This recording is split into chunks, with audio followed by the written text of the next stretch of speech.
তো আমরা নেপালের কাঠমান্ডুতে আছি আজকে থামেলে। আমরা পোখারা থেকে আজকে ঘুরে আসলাম। শরীর অনেক ক্লান্ত, সারাদিন জার্নি করেছি। এখন রাতের খাবার খাওয়ার জন্য, ডিনারের জন্য আসছি একটি মুসলিম হোটেলে, আল মদিনা হোটেল। এটা থামেলের যেই টুরিস্ট এরিয়া সেখানেই রয়েছে। তো আমরা আজকে এই মুসলিম হোটেলে কিছু বাংলা খাবার টাইপের খাবার নিয়েছি আর কি। তো খাবারের স্বাদ কেমন হয় সেটা আপনাদেরকে খেতে খেতে একটু জানাই। সামান্য একটু আমি টেস্ট করি, একটু সবজিটা দিয়ে টেস্ট করি আগে। এই হচ্ছে সবজি, আমি একটু সবজিটা দিয়ে খেয়ে জানাই কেমন হলো। রাইস কিন্তু খুবই চমৎকার রাইস।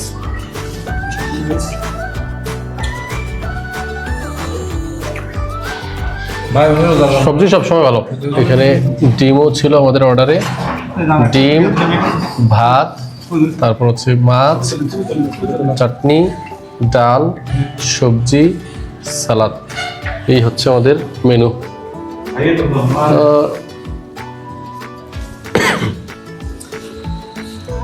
ভাত দিল, এই যে এতদিন কিন্তু আমরা থালিতে খেয়েছি, একসাথে থালির মধ্যে ছিল, আজকে আলাদা প্লেটে ভাত। তারপর এই হচ্ছে রুই মাছ। মাছটা আমার কাছে মনে হচ্ছে বড় মাছই, ভালোই হবে আশা করছি।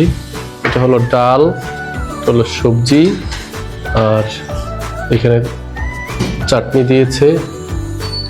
আমরা 4 জন খাবো, আশা করছি খাবার ভালোই হবে।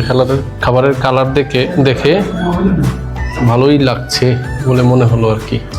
দেখা যাক, বাকি সব খেয়ে জানাচ্ছি।